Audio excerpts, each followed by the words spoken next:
Hello, in this video we are going to discuss about graph of inverse trigonometric function called y equal to cosecant inverse x. So in our previous videos we have already discussed the domain of such inverse trigonometric function, which would be equal to minus infinity comma minus 1 union 1 comma infinity, where infinity are excluded.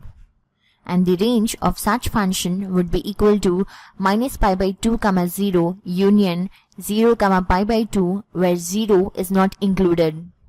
So here this bracket represents that the range does not include 0, and in the domain it doesn't include infinity.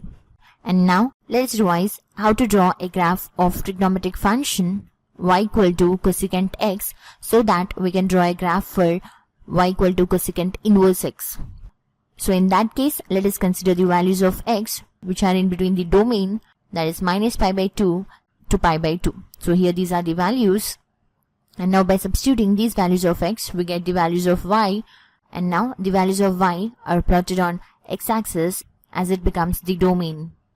And then let us plot the order pairs which are minus pi by 2 comma minus 1. So here we get a point, and the next order pair is 0 comma infinity.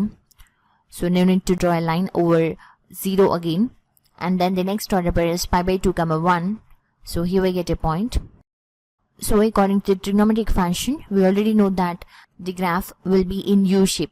So here we get graph in this way, which is for the equation y equal to cosecant inverse x. Hope you understood the concept. For more videos, visit our website We Teach Academy. Thanks for watching. Have a nice day.